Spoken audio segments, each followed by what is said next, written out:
have a little bit of TV noise for the background or a little music going on and sit out here and skin a couple of these a night. So I got that side of the tail split up a little bit, so I'm going to flip it over and do the same thing around the butthole of that one, not hitting the glands.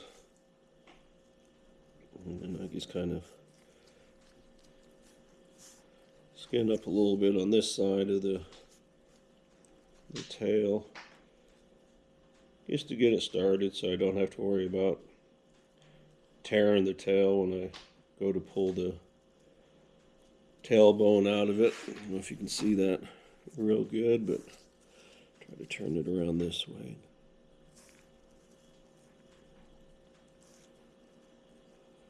Again, some people, they'll grab the tail and just pull the bone right out of it, and you know, everybody has their own little techniques and stuff. So all I want to do is make this video, and maybe some of the new trappers out there can watch this and learn something and take a little something from it, and then maybe tweak it a little bit and have their way of skinning stuff. A lot of the animals I do are pretty much skinned the same way. Weasels, bobcat, coyote, fox, badger, raccoon. I case skin pretty much everything. I did do a few critters this year that I left the feet in them. I've heard you're supposed to be able to get a little bit more this year for them with feet in them. So I left a few of my bobcat, some of my coyote, some of my fox. I think I left both the badgers I got. Left the feet in. The raccoon I got. One of the skunks I did. It was a really super pretty one. Last one I got. So I was like, you know, I'll just go ahead and leave the feet in it and see what the fur auction brings to me this year. So yeah, I think that one for the Glens Ferry, Idaho one, that's coming up in, I think it's March 7th, 8th, and 9th, over Glens Ferry, Idaho. So I'll be working pretty hard to get all this stuff done. So now I've got it pretty much started down the belly of it. I do have which I haven't taken out yet, I need to, the penis bone here, so I'm gonna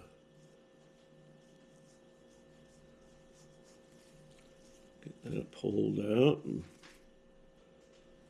actually I save these and dry them and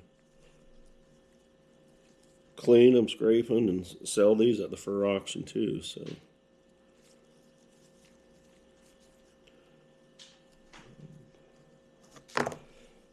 yeah, so now I've got that kind of case skin, kind of gonna start pulling it off, kind of like a sock.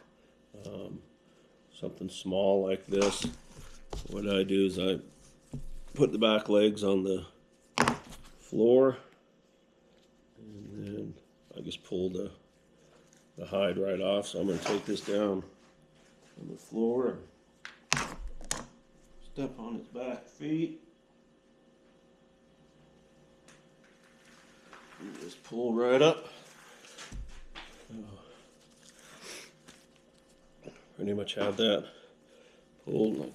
I'll go ahead and pull a little bit more. Now I've got up to the front legs.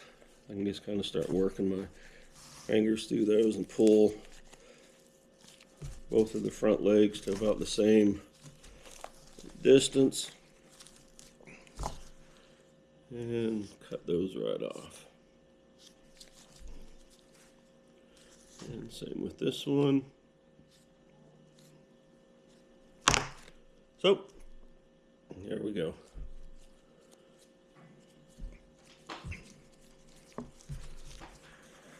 Now I'll start getting up to the head and just kind of pull that up to the head where I can see the ears. the little weight I used to put this on. I can see the ears here, the cartilage of the ears, so I just kind of cut behind that.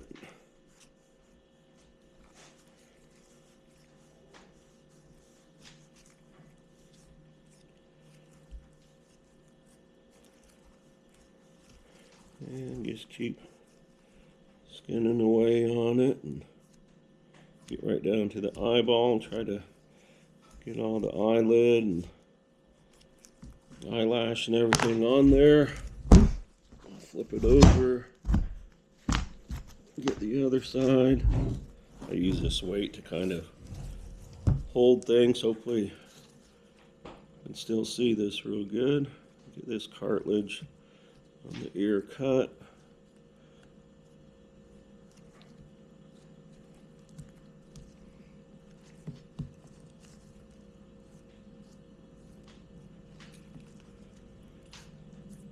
So getting right down to the eye socket on this other side.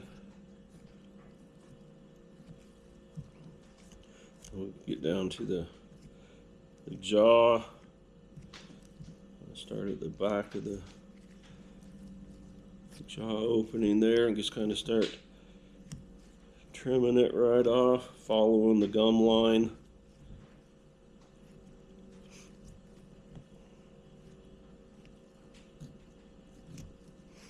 So you can see how I've got the eyeballs skinned out right on the jaw, skinning the lip right off of the jaw, getting right up to the nose on this side.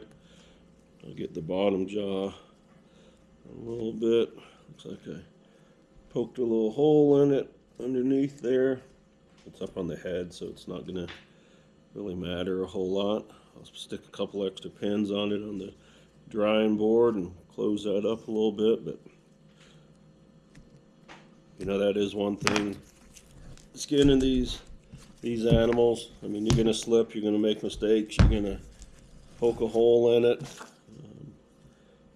We try to do our best not to. It's going to happen. No matter how good you are at it, you're going to make a mistake and poke a hole in your fur from time to time. So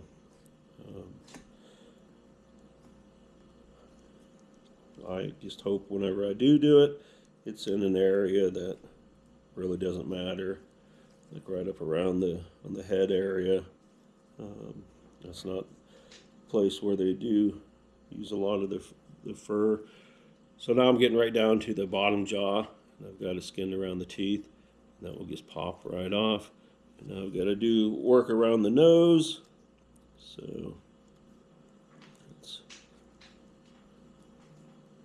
and get that nose skinned out just a little bit, and then whack it off there.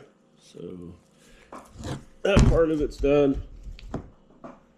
Body over to the side. So now I've got this